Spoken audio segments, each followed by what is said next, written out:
Bom, qual é o objetivo? Nós falamos no começo desse seminário, dessa etapa de seminário, nós falamos algumas coisas, mas tipo para reavivar.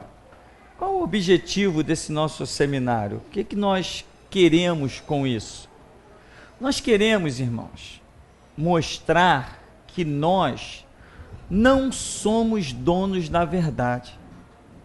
Nós queremos mostrar que nós precisamos dia a dia de revelação. E isso tem que ser a igreja, né? Um lugar onde haja revelação. Porque o que mais nós estamos vendo são pessoas mortas por causa das suas opiniões. Imagine você diante de Jesus Cristo, vendo Jesus expulsar um demônio e você dizendo assim: tu tem pacto com o diabo, por isso que tu expulsou esse demônio. Não é absurdo? É absurdo. Mas quem fez isso era quem era chamado nação sacerdotal. Quem fez isso tinha pergaminho. Quem fez isso conhecia a história dos profetas. Quem fez isso era escriba versátil do templo, que reescrevia livro profético toda hora. Quem fez isso reunia-se na sinagoga todo sábado. Quem fez isso dava conselho para o povo. Quando viu Jesus expulsar um demônio: tu tem pacto com Belzebu. Aí Jesus falou assim: é mesmo? Então, se eu expulso o demônio pelo príncipe dos demônios, por quem expulso os filhos de vocês? Ou seja, Jesus falou assim: vocês vão ver o filho de vocês fazendo a mesma coisa. Eu quero ver o que vocês vão dizer. Mas que loucura! E esse seminário, a transgressão do meu povo, nós temos enfatizado isso para que isso fique na nossa memória, que nós não somos donos da verdade. Nós estamos vendo o tempo todo Deus presenteando as pessoas com presentes gloriosos e as pessoas simplesmente ignorando tudo aquilo que Deus está fazendo, tudo aquilo que Deus está mostrando. Coisas que, poxa, quem poderia supor Deus tratar com uma nação como tratou com Israel? Vim profetizando durante centenas ou milhares de anos, Deus dizendo assim: ó, é lá.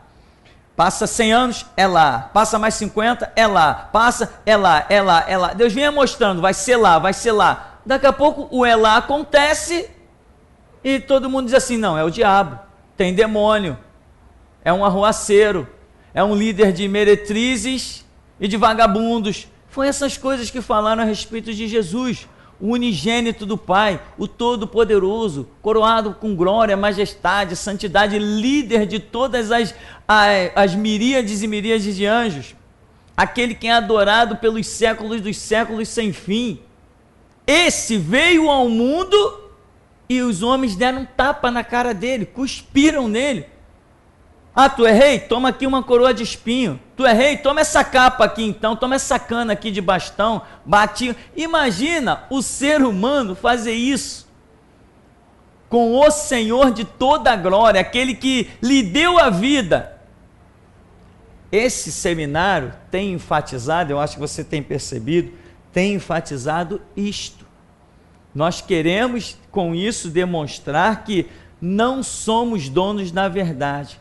Quando estivermos andando em uma verdade, essa verdade tem que ter sido revelada. Irmão, não confunda revelada com sonhada, imaginada. Não, definitivamente já falamos sobre isso aqui no nosso seminário de sonhos. Os nossos sonhos não são a verdade. A revelação é a verdade. Eu tive um sonho, tá, sonhei. Deus me deu a revelação desse sonho? Não, então eu não tive uma revelação, eu tive apenas um sonho. Tem gente por aí que está se arrebentando, se enrolando, falando demais, como diz, batendo com a língua nos dentes, e no futuro, quando pensar que vai colher uma bela fruta, vai colher uma fruta minguada. Tem que tomar muito cuidado.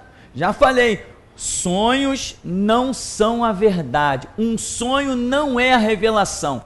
Quando Deus revela o significado do sonho, aí você pode dizer que teve um sonho que é uma revelação. Mas tem gente que simplesmente tem um sonho, deduz o significado óbvio do sonho. Não, o sonho está mostrando isso, aquilo outro. Pronto. Então, está aí a revelação. Não está, não. Já falei isso milhares de vezes. Porque há caminhos que a nós homens parece bom, mas o fim é caminho de morte. Tem que tomar cuidado. Sonhou, vai orar. Se Deus confirmar que aquele sonho tem aquele significado, perfeitamente, caminhe naquilo e aposte a sua vida. Agora, se Deus não confirmar, você precisa tomar muito cuidado. Porque eu já vi, inclusive, muita gente se machucando com isso. Há poucos dias alguém comentou comigo, não, eu sonhei então, e poucos dias que eu falo, alguns 6 meses atrás, e era cabelo, e não sei quem, aparecia cabelo e assim, e cabelo, a pessoa falou, cabelo é sedução. Eu falei assim, e o de Sansão era? Não, de Sansão não era. Opa, então eu tenho uma segunda regra aí. Entende? Que às vezes as coisas parecem... Não, eu tenho a informação de que cabelo é sedução. Mas e se Deus me acrescentar uma outra informação? Se eu não for orar, eu vou achar que aquele cabelo que eu vi no sonho é sedução. Mas se eu for orar, Deus vai me dizer assim, e o de Sansão era também sedução? Eu vou dizer assim, não, o de Sansão era voto. Ah, então... De sedução para voto, com a mesma simbologia. Duas coisas totalmente diferentes. Então, esse seminário é para mostrar como pessoas chamadas por Deus, preparadas por Deus, não tiveram humildade, foram precipitados e arrebentaram com as suas vidas espirituais. A nação de Israel é o grande e eterno exemplo que nós temos.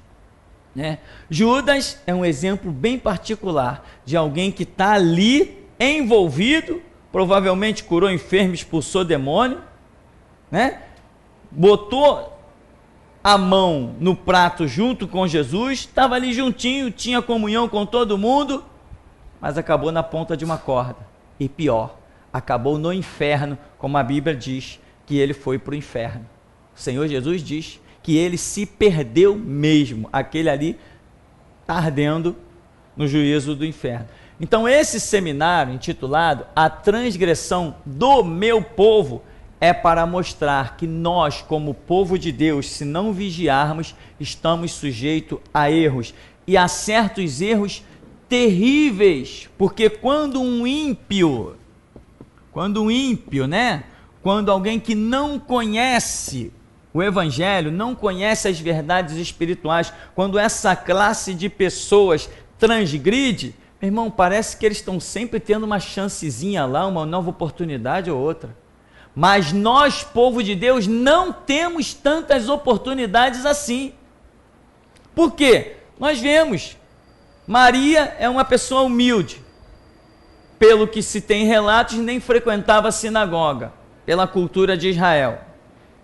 O anjo Gabriel apareceu para ela, tu vai ter um filho, não sei o que lá. Não, mas como vai ser isso? Ela apresentou um monte de dúvidas e questionamento. O anjo foi todo paciente com ela. O mesmo anjo aparece para Zacarias, diz que a mulher dele vai ter um filho, que é estéril, etc. Aí ele diz, não, mas como que vai ser isso aí?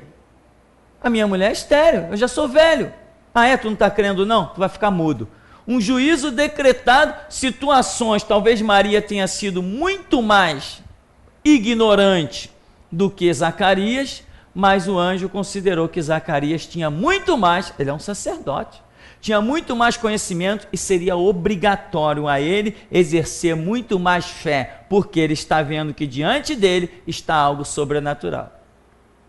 E pelo que ele está sentindo, ele está vendo que o que está ali é de Deus, não é do diabo. Ele sabia muito bem disso. Então, o pior juízo é para nós, não é para o ímpio. A Bíblia diz que a quem muito lhe é dado, muito será cobrado. A quem muito é dado? Ao ímpio ou a nós? Pedro escreve dizendo que o juízo de Deus começará pela sua casa.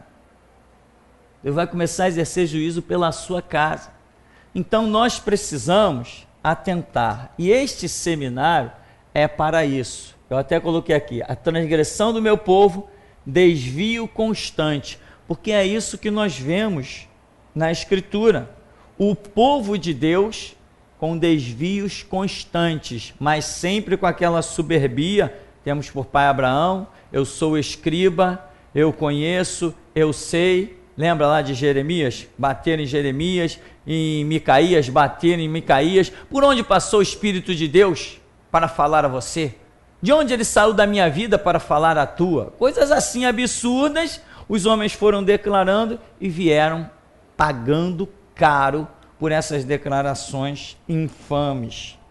Mas esse é o nosso projeto nesse seminário, levar-nos a entender que não somos o dono da verdade. E outra coisa, Deus é uma fonte inesgotável. O que Ele me revelou de verdade hoje, essa verdade ela não vai mudar nunca, mas ela pode ser acrescida, acrescentada.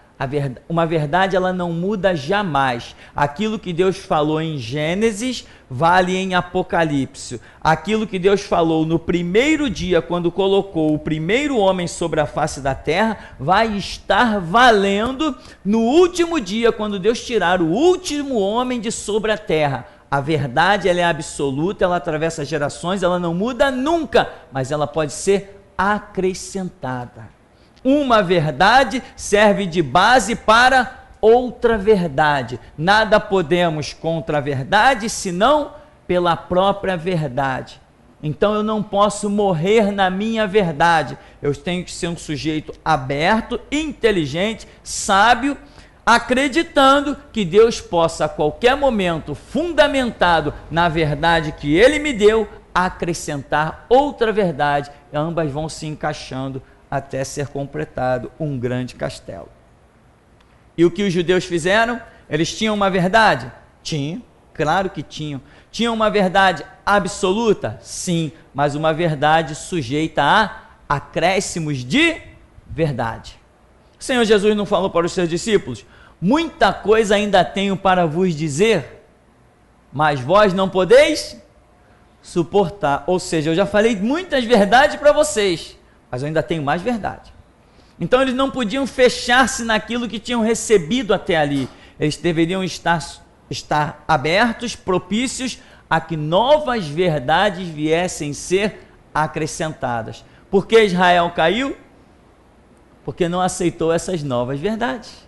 Porque a igreja caiu? Porque não aceitou as novas verdades.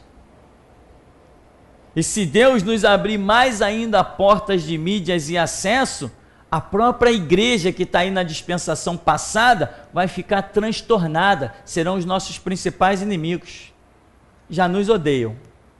Crentes que nos odeiam.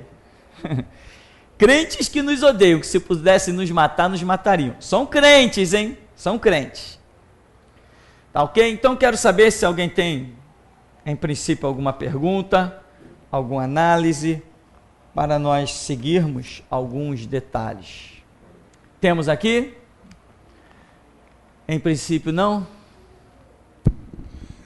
É uma pergunta de um ouvinte anônimo.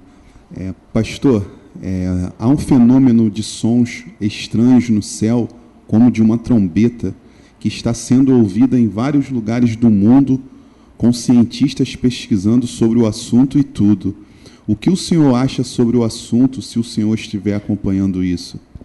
Não, eu não tenho ouvido o assunto, eu não tenho acompanhado, não tenho ouvido nada sobre isso. Porém, há uma passagem bíblica, parece-me que está no livro de Jó, em que fica muito evidente que as estrelas, elas emitem som. E lá no livro de Jó, essa espécie de som é relatado como um canto, né?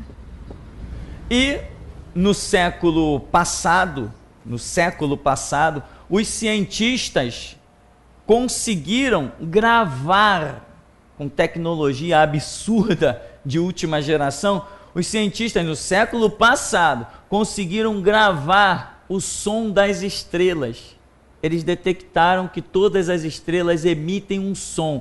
E lá em Jó diz que as estrelas cantam e que esse canto seria de louvor a Deus. Então, o que os cientistas descobriram, nós estamos dando crédito. Até mesmo porque na própria Bíblia nós encontramos base para isso. Agora, esse som aí, a semelhança ou uma trombeta, eu não ouvi nenhum relato sobre isso, porém, a Bíblia fala do final dos tempos que haveriam muitos sinais, inclusive enfatiza campos, áreas diferentes desses sinais, que diz que haveria sinais nos céus e na terra. Coisas bem específicas. Sinal do céu é bem diferente de sinal da terra. Os sinais da terra são demonstrados em estações que estão mudando aí bruscamente, cataclismas, maremotos, terremotos, esses são os sinais. E os sinais do céu, aí, meu irmão, está longe do nosso alcance. Só quem vai ver esses sinais do céu são os cientistas que estão todo dia olhando para o céu. Mas nós, como notícias dessas que vão vazando dia a dia, nós também vamos tomar conhecimento de que os céus estão manifestando os seus sinais. Resumo disso tudo: sinais no céu, sinais na terra, estamos caminhando para o fim. E eu continuo afirmando, Jesus Cristo volta no século 21, né? Esses sinais que são ditos para mim significam só isso. É Deus mostrando que realmente chegamos ao final da era da graça, né? Da dispensação da graça. Tem mais uma pergunta aqui do Edilberto. Pastor, mostrei alguns trabalhos da restauração a uma pessoa e ele reconheceu que os trabalhos são bons e para ele faz sentido, mas ele disse que vai continuar no caminho dele e também reconheceu que você é um homem de Deus. Esse colega está em transgressão? Está em transgressão. Não adianta reconhecer que Jesus Cristo é o Senhor, tem que se curvar a Ele. E muita gente pensa que se curvar a Deus é dizer Deus é soberano e botar a boca no pó, eu te adoro, tu é o meu Deus. Senhor Jesus falou, naquele dia muitos dirão, Senhor, Senhor, em teu nome curamos enfermos, expulsamos demônio e tal. Agora, você acha que alguém que recebe uma ordem de Deus e anda nela, Deus poderá dizer, eu não te conheço? Não poderá dizer. Ou seja, são pessoas que curam enfermos, né? Esses curam enfermos nós sabemos que é relativo demais. A Universal mesmo agora está pagando pessoas para dar falsos testemunhos de cura, falsos testemunhos de possessão demoníaca, está passando aí nos rádios, pessoas que estão sendo pagas para se fingir possessas por demônios que comandam a Igreja Mundial do Poder de Deus, né? Aí o demônio manifesta, demônio, quem é você? Eu sou o líder da Mundial, né? Eu que faço isso, eu que coordeno lá, eu que administro, quer dizer, isso aí baixou da baixaria, né? Foi abaixo da baixaria. Pagar uma pessoa para se fingir endemoniada e dizer que aquele demônio é o que comanda a Mundial, por causa da briguinha deles lá, né? Porque a Universal caiu, meu irmão, tu não tem nem ideia do que a Universal caiu. A Universal despencou, que você não tem nem ideia do que a Universal despencou. E eles estão sentindo esse despencar cada vez que eles contam os dízimos e as ofertas. Claro que eles estão sentindo isso. Então agora está pagando gente para se fingir endemoniada. Inclusive eles estavam distribuindo um DVD, chamando pessoas para as reuniões deles. E eu peguei um DVD desse e lá está as pessoas. Tem gente que olha e não consegue detectar nada, não consegue ver que aquilo ali, aquela pessoa está fingindo. Mas eu olho e estou vendo, ela está fingindo. E tudo já pré-montadinho, né? Com microfone sem fio na pessoa e tal. Caramba, mó teatro. A pessoa roda ali que nem uma... Aí quando o cara expulsa o demônio, a pessoa com aquele movimento totalmente humano. Mas quem não caminhou com isso, quem não tem uma certa experiência, quem não conviveu com isso, não vai conseguir. Eu frequentei terreiro de macumba, eu participei de igrejas onde existia realmente ministério de libertação, onde a gente vê uma manifestação demoníaca, onde a gente vê uma operação de Deus com autoridade sobre o demônio. Nossos olhos estão acostumados a contemplar essas coisas. E tem um DVD aí, qualquer hora eu vou preparar um trabalho com ele, né? Um DVD cheio de falso testemunho. Tem inclusive umas pessoas lá que já deram testemunho em umas 3 igrejas, da mesma coisa lá, que foi curada, não sei o que andou de cadeira de roda, esse rolo todo. Então, onde estávamos? Me diz a pergunta dele de novo. É que uma pessoa reconheceu que os trabalhos são bons. Legal. O que acontece? Reconhecer alguma coisa é besteira. Reconhecer é besteira. Tem que se render. Se render a Cristo é muito diferente de reconhecê-lo como Senhor. Jesus é o Senhor. Deus é tremendo. Tá, mas você quer seguir Jesus? Não, eu tenho umas coisas para fazer. Você teme a Deus? Não, eu temo a Deus. Realmente Deus é real? Não, Deus é real. Então vamos seguir Deus? Não, agora não. Adiantou alguma coisa reconhecer? Mesma coisa é a Voz da Restauração. A Voz da Restauração não é um movimento de uma igreja. A Voz da Restauração é para alcançar o mundo e o resultado, quem quiser ver, é só ver. Estamos alcançando o mundo mesmo. Isso é restauração. Quem não se render, não é se render à igreja, não é vir congregar aqui, não é olhar para a minha cara, nem é mandar dinheiro para cá. É entender a visão, compreender a realidade do que é hoje a igreja, que a igreja está caída, precisa ser restaurada. Nós precisamos despertar cristãos, precisamos acordar cristãos para o arrebatamento, precisamos arrancar crentes de dentro das igrejas da política, das igrejas da maçonaria. Essa é a visão, não é essa visão miserável e desgraçada de abrir uma igreja para ficar vivendo de dízimo e oferta. É para viver do poder de Deus, não é para viver de dízimo e oferta. Que nem os infelizes, até uns que passam por aqui, pensam que vão passar por aqui, adquirir conhecimento, depois vai abrir igreja. Não vai abrir igreja, vai abrir uma catacumba para baixar o inferno. A visão não é de igreja, a visão é restauração. Então, se uma pessoa reconhece a visão da restauração, mas não se curva, não se rende a ela, ele está caminhando inutilmente sobre a terra e colocando em risco, muito em risco, a sua própria salvação. Reconhecer a voz da restauração não quer dizer nada. A diferença está se vai se render a ela ou não. Um pastor da Assembleia de Deus me telefonou e ele falou o seguinte: pastor, a sua palavra realmente tal, é aquele papo besta que não me interessa. Eu reconheço que você tem coragem, tal, e essa é uma palavra muito boa, mas eu não tenho coragem. Não tenho coragem de levar isso para os líderes da minha igreja. Essa visão, eu não tenho coragem. Então o que acontece? Ele conheceu a verdade para a própria condenação. E quanta gente liga para cá, me manda e-mail e tudo mais, mas não se rende. Por exemplo, um pastor das Assembleias de Deus me mandou um e-mail meio desafiador, dizendo assim: pastor, isso que você está botando aí é um absurdo, uma profanação sobre o estudo.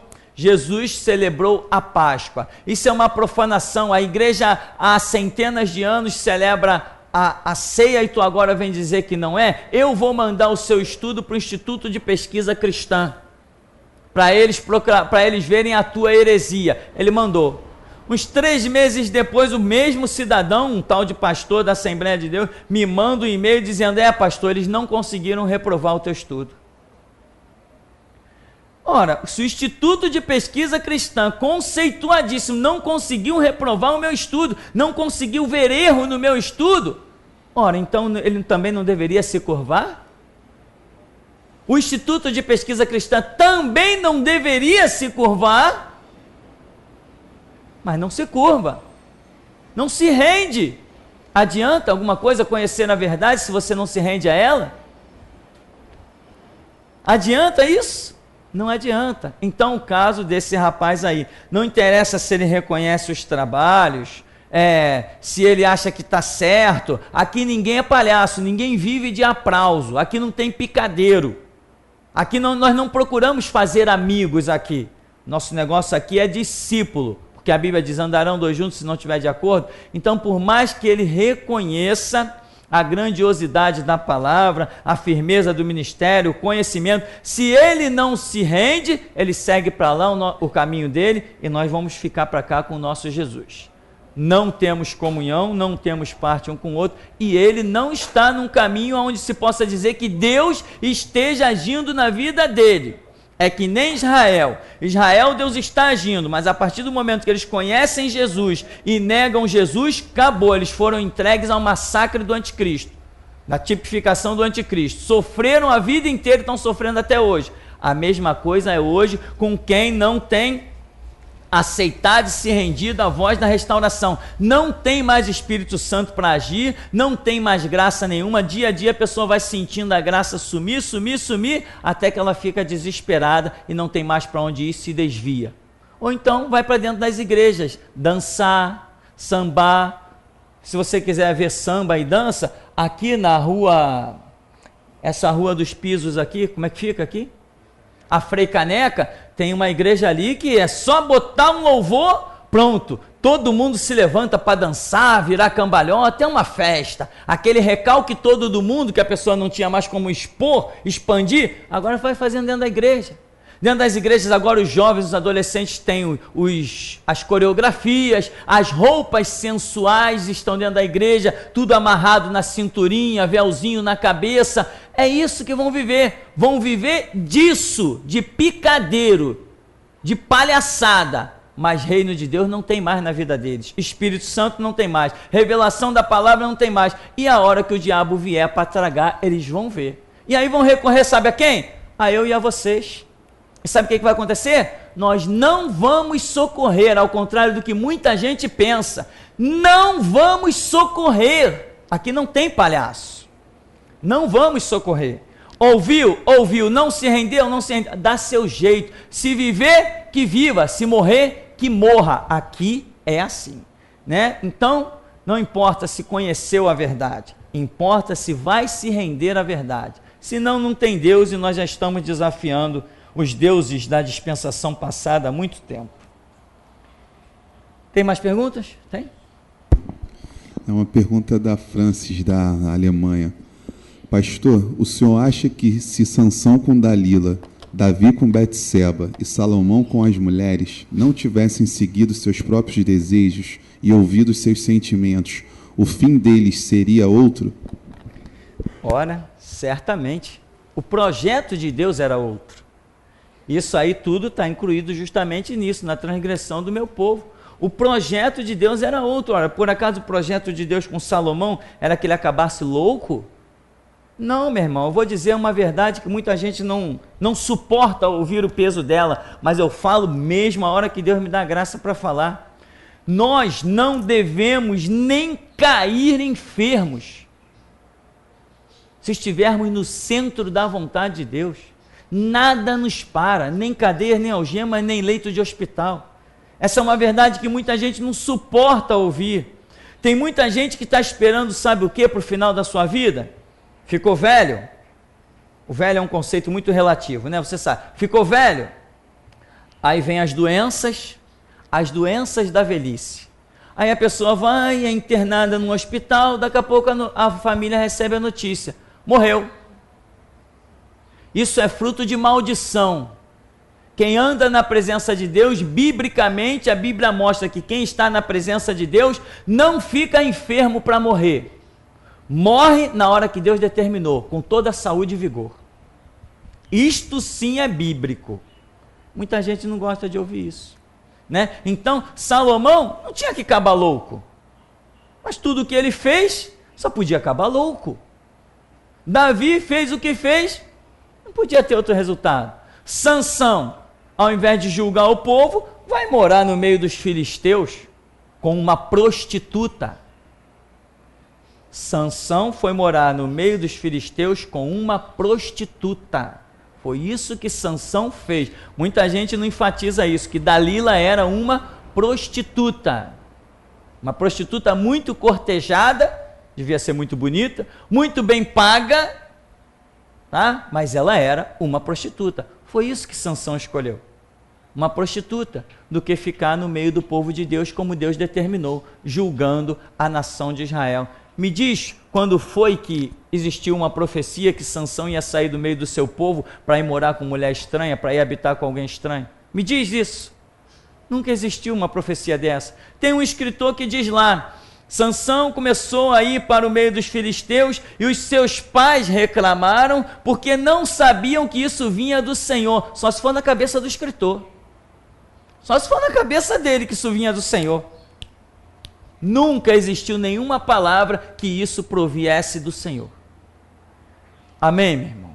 Então, a nossa história é traçada de maneira muito gloriosa. Mas se nós não tomarmos cuidado e nos enquadrarmos na transgressão, o nosso fim vai ser catastrófico. Aí no final da nossa vida, não é nem da caminhada, é da vida.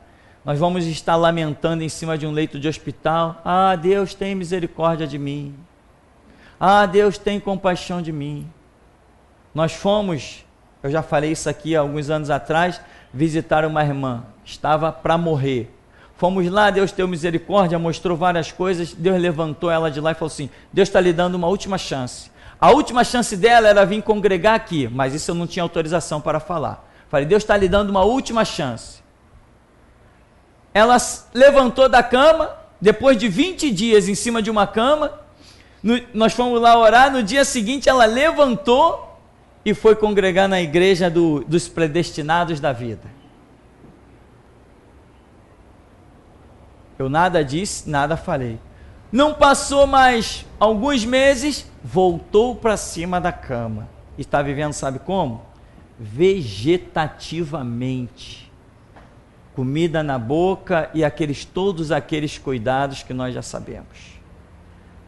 Deus dá suas oportunidades, meu irmão. Deus traçou para nós, seus servos, uma vida de exemplo para a humanidade, para que todo mundo olhe e diga assim, caramba, que coisa, né? Verdadeiramente há um Deus. Mas ao contrário, não tem exemplo, as coisas que estão acontecendo na vida de muitos servos de Deus não servem de exemplo para ímpio nenhum. Serve de exemplo nenhum. Por quê? Estão enquadrados como no episódio de Davi, no episódio de Salomão, no episódio de Sansão, e tantos episódios que a nação de Israel é uma das maiores vergonhas. Em Israel acontecia uma coisa constante, meu irmão, segura na cadeira que eu vou te dizer. Israel, onde os jovens eram instruídos na palavra de Deus, onde tinha profeta, pergaminho, rei levantado por Deus, onde tinha sinagoga, Israel foi a nação maior de todos os tempos, com maior número de índice de estupro. Você tem ideia do que é isso? Uma nação que cultua a Deus, que tem templo, que tem arca, estupravam pessoas a cada esquina, a cada dia em cada esquina. Israel foi a nação da sua época com o maior número de índice de estupro. Você tem ideia do que é isso? Aí muitos ignorantes hoje aí não entendem por que Israel foi massacrado, por que os seus filhos foram esquartejados diante dos seus olhos, por que pais tiveram que olhar o caminhão do exército alemão passando em cima da cabeça do seu filho, estourando diante dos seus olhos. Eles não entendem isso. Pois eu tenho a explicação muito simples. A quem muito lhe é dado, muito lhe será cobrado. É muito simples a explicação. Então, meu irmão, o projeto de Deus para as nossas vidas é caminharmos, recebermos asa de águia e voar. Mas muita gente, ao contrário disso, vai caminhar, perder as pernas, rastejar que nem uma cobra e ser humilhado na lama. É a pura realidade. Fazer o quê? Que Deus tenha misericórdia de nós. Sabemos da verdade. Se sabemos. Se sabemos da verdade. Se sabemos da verdade. Nosso Deus vence qualquer sistema, qualquer arma. Se sabemos da verdade. Se conhecemos um Deus vivo. Se conhecemos.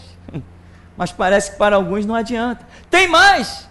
Tem gente aqui dentro, olha para onde nós fomos, eu não ia nem falar isso, fui forçado. Tem gente aqui dentro que tem sonhos lhe acusando, e interpreta que Deus está acusando o outro.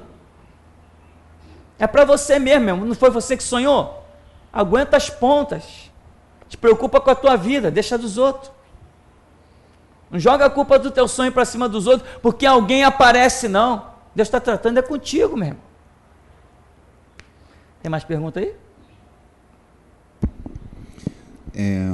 Pastor, o senhor pode me responder por que na Páscoa, que muitos chamam de Santa Ceia, na hora de repartir o vinho, Jesus disse que ali era o sangue dele derramado em favor de muitos? E por que ele não falou de todos? O todos dá uma ideia, ou melhor, o muitos, só vou comentar esse detalhe, porque essas explicações detalhadas estão no nosso seminário 1 e 2. O muitos aí representa todos. Esse muitos que Jesus fala, na verdade, o muitos é igual a todos. Só que o muitos passa a ser um contingente dentro desse todos, ou seja, o muitos, na verdade, nós não sabemos que Jesus, Deus amou o mundo, Deus amou todos. Só que ele diz assim, derramado em favor de muitos. Esse muitos já resume o número daqueles que vão crer. É por isso essa expressão. Porque, embora o sangue de Jesus seja derramado por todos, ele terá efeito de salvação, como é o contexto ali da situação, das narrativas da mesa ali. O efeito de salvação desse sangue será somente pelos que creem. Então ele restringe num muitos que parece não ser todos. Na verdade, o sangue é derramado por todos, mas o efeito dele será sobre muitos. Que muitos? Um grupo, um resumo daqueles que creem no Senhor Jesus como Senhor e Salvador, aqueles que credibilizarem o seu sangue derramado na cruz. Então, para não dar a ideia errada do que hoje se prega, tem algumas igrejas, algumas por aí, que pregam o seguinte: Jesus já morreu na cruz, derramou o seu sangue por todos, portanto todos nós já somos salvos. Quem já viu isso sendo pregado por aí? Já? Então. Tem a tal aquele templo de Satanás, da igreja do 666, prega principalmente isso aí, que Jesus já morreu na cruz e já derramou o seu sangue por todos. Se ele derramou o seu sangue por todos, logo todos estão perdoados. Isso é verdade? Não. Então o conceito de muitos escapa a esse conceito abrangente de todos, restringe a muitos daqueles somente que vão crer, né? Daqueles que vão credibilizar a sua palavra, a sua doutrina. Tem perguntas aqui? Ou encerramos? Então vamos ficar por aqui. Vamos agradecer a Deus.